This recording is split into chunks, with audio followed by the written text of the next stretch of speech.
केला बेचने वाली चुड़ैल। एक बार की बात है, जादूपुर नाम के एक गांव में करतब दिखाती एक औरत एक रेड्डी के लिए गांव में आती है। आइए आइए मेहरबान कदरदान, खाइए रोहड़ा के ताजे ताजे केले। कभी खाए नहीं होंगे ऐसे केले, पीले पीले केले खाइए। ये कहकर रोहड़ा हाथों में 4 केले लिए उन्हें सर्कल में जोर जोर से हवा में उछालती हुई करतब दिखाती है, जिसे देखकर आसपास के सारे बच्चे अपने अपने मम्मी पापा से उस औरत के पास जाने की जिद करने लग जाते हैं। पापा, ऐसा तो सर्कस में बॉल से होता है ना, ये आंटी तो केले से कर रही है। चलिए ना पापा, देखते हैं। रोहड़ा एक पतली सी तार पर चलती हुई केलों से करतब दिखाती है। आते जाते सभी लोग बाहर रुककर उसके करतब देखते हैं और वाह वाही करते नहीं थकते। जैसे ही एक आदमी पास आकर उसे पैसे देने लग जाता है, तब वो कहती है, अरे नहीं नहीं साहब, मैं करतब तो बच्चों के मन को बहलाने के लिए करती हूँ। धंधा तो मेरा केले का है। पीछे देखो मेरी रिड्डी, जो भी मेरे केले खाएगा मेरी तरह चुस्त दुरुस्त और तंदुरुस्त हो जाएगा। पता चलता है क्या कि मेरी उम्र 55 की है। अरे पर ऐसे ठंड के मौसम में कोई केला क्यों खाएगा? ये ऐसे वैसे केले नहीं है साहब, ये शरीर में गर्मी देते हैं। ठंड को दूर भगाए जो भी रोहिणा के केले खाए। पापा, अगर मुझे केले नहीं मिले तो मैं घर नहीं जाऊंगी। तभी उसके पापा कहते हैं कि बेटा, केले ठंड में कभी गर्मी नहीं देते। ये सब कहने की बातें हैं, सामान बेचने का तरीका है इनका। पर पिंकी नहीं मानती। मैं केले खाऊंगी। पिंकी की जिद के आगे नत्थू हार जाता है और उसे केले खरीद कर दे देता है। पिंकी खुश होकर केले घर ले आकर खाती है। अब मैं भी करतब करूंगी, कितना मजा आएगा। जादुई केले। पिंकी पहला केला खत्म भी नहीं करती कि वो बेहोश हो जाती है। दूसरे केले से एक काला धुआं आता है और रोहड़ा चुड़ैल बनकर बाहर निकल आती है। मेरे भूतिया केले बच्चे न खाए, ऐसा हो ही नहीं सकता।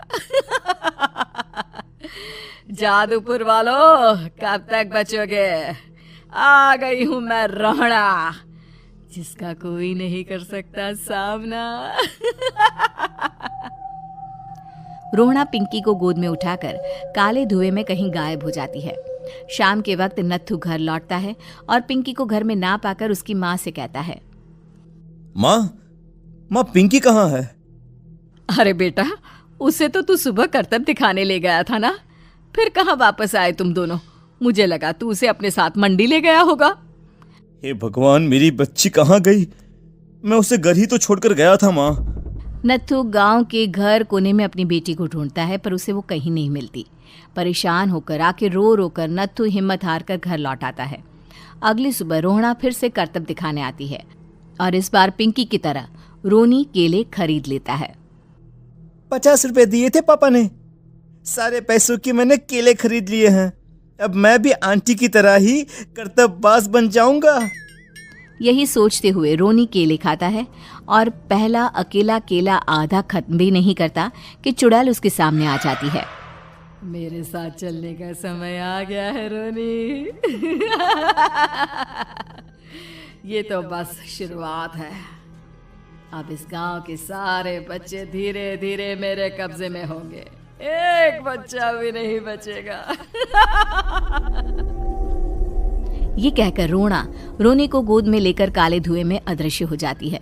इसके बाद हर रोज गांव में से कोई ना कोई बच्चा गायब होता, पर ऐसा क्यों हो रहा है किसी को भी समझ में नहीं आ पा रहा था। रोज की तरह अपनी बेटी पिंकी की तलाश में नत्थू गांव के एक तालाब के पास बैठा रो रहा था। कहाँ गई मेरी पिंकी? शकुंतला के जाने के बाद एक वही तो मेरा सहारा थी। अरे उसकी आत्मा कोस रही होगी मुझे कि मैं अपनी बच्ची को संभाल भी नहीं पाया। नत्थू ये कहता हुआ रो ही रहा था कि तभी तालाब में से उसे शकुंतला की आवाज सुनाई देती है। कहाँ थी तुम शकुंतला? हमारी बच्ची और सारे गायब हुए बच्चे रोहड़ा के कब्जे में हैं। वो बच्चों को जो केले देती है उससे बच्चे बेहोश हो जाते हैं और उसके कब्जे में आ जाते हैं और वो उन्हें ले जाकर काली दुनिया में ले जाती है। पर वो ऐसा क्यों कर रही है? ये मैं नहीं जानती, पर उस दुनिया का रास्ता मैं आपको बता सकती हूँ। जहां ये नदी खत्म होती है वहां एक केले का पेड़ है, उसके नीचे एक दरवाजा है, वहीं से रास्ता जाता है उस दुनिया का। ये कहकर शकुंतला की आत्मा गायब हो जाती है। गांव के सभी लोग झुंड बनाकर उसी रास्ते से काली दुनिया में चले जाते हैं और वहां देखते हैं कि सारे बच्चे वहां काम कर रहे थे। पापा मुझे ले चलो यहाँ से। पापा पापा। सभी बच्चे अपने मम्मी पापा से लिपट जाते हैं। तो तुम लोग यहाँ तक आ गए? क्यों हमारे बच्चों को पकड़ लिया तूने? तुझे शिकार ही बनाना है तो ले, हम सब आ गए हैं, हमें खा ले। नहीं, मुझे बच्चे चाहिए। मेरे बच्चे के बदले तुम लोगों के बच्चे। क्या मतलब? मैं इसी गांव में रहने वाली एक औरत थी। केले की चोरी के इल्जाम में मेरे बेटे को गांव वालों ने इतना मारा कि वो मर गया। उसी दिन मैंने ठान लिया कि गांव वालों का भी वही हाल करूंगी। कुछ दिन बाद बेटे के चले जाने के दुख में मैं भी मर गई और मेरी भटकती आत्मा एक चुड़ैल बन गई। और फिर मैंने बदला लिया तुम सबके बच्चे छीनकर। बर्दाश्त नहीं कर पाए ना? सोचो मुझ पर क्या बीती होगी। हमें माफ कर दो रोना। पता नहीं ये किसकी गलती थी, पर हम सभी माफी मांगते हैं। हमारी खुशियां लौटा दो, तुम भी तो एक माँ हो। गांव वालों की बात सुनकर रोना का मन पिघल जाता है और वो बच्चों को छोड़ देती है। उसके बाद काली दुनिया बच्चों के लिए जादुई दुनिया बन जाती है। अब कोई भी कभी भी वहां आ जा सकता था।